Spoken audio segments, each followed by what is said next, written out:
ये कहानी है आर्यन की, जो मुंबई के एक आलीशान दफ्तर में काम करता था।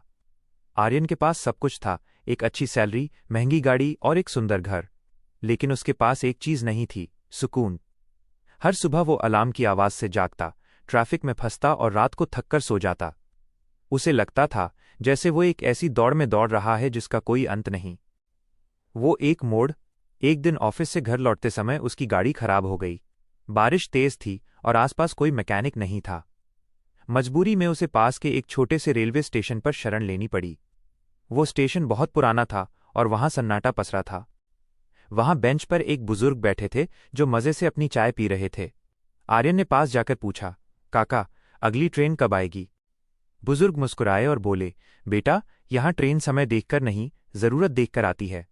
आर्यन को ये बात अजीब लगी, लेकिन थकान के कारण वो वहीं बैठ गया। बातों बातों में उसे पता चला कि उन बुजुर्ग का नाम हरी काका है और वे पिछले 30 सालों से उसी स्टेशन पर एक छोटी सी लाइब्रेरी चला रहे हैं। पुरानी यादें और नया नजरिया। हरी काका ने आर्यन को एक पुरानी किताब दी। जब आर्यन ने पन्ने पलटे तो उसे अपनी ही हैंडराइटिंग में लिखा एक खत मिला। वो चौंक गया। उसे याद आया कि ये वही स्टेशन है जहां वो बचपन में अपने दादाजी के साथ आया करता था और उसने बचपन में एक डायरी यहीं छोड़ दी थी। उस डायरी में आर्यन ने लिखा था, मैं बड़ा होकर एक पेंटर बनूंगा और पहाड़ों में रहूंगा।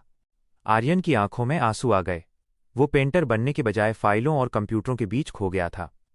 उसने हरी काका से पूछा, क्या अब बहुत देर हो गई है? हरी काका ने शांति से कहा, बेटा, सूरज जब भी जागता है सवेरा तभी होता है। गाड़ी छूट जाए तो दूसरी मिल जाती है, लेकिन अगर गंतव्य डेस्टिनेशन ही भूल जाओ तो रास्ते कभी खत्म नहीं होते।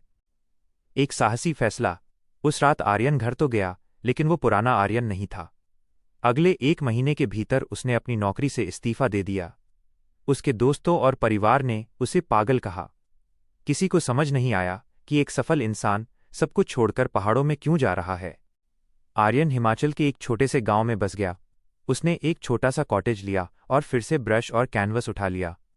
शुरुआत में मुश्किलें आईं, पैसे कम थे, सुख सुविधाएं नहीं थीं, लेकिन उसके चेहरे पर वो चमक लौट आई थी जो सालों से गायब थी। नतीजा, 2 साल बाद आर्यन की पेंटिंग्स की प्रदर्शनी एग्जीबिशन दिल्ली के एक बड़े आर्ट गैलरी में लगी। उसकी पेंटिंग्स में वो सुकून था जो लोग शहरों में ढूंढ रहे थे। वो अब पहले से कहीं ज्यादा मशहूर और खुश था। एक दिन वो फिर उसी पुराने स्टेशन पर गया। हरी काका वहीं थे। आर्यन ने उन्हें अपनी पहली कमाई से खरीदी गई एक नई किताब भेंट की। काका ने हंसकर पूछा, अब ट्रेन का इंतजार तो नहीं है? आर्यन ने मुस्कुराकर जवाब दिया, नहीं काका, अब मैं खुद अपनी पटरी बिछा रहा हूं। सीख, अक्सर हम दूसरों की नज़रों में सफल होने के लिए अपनी खुशियों की बलि दे देते हैं। जिंदगी बहुत छोटी है, इसलिए वो करें जो आपके दिल को सुकून दे।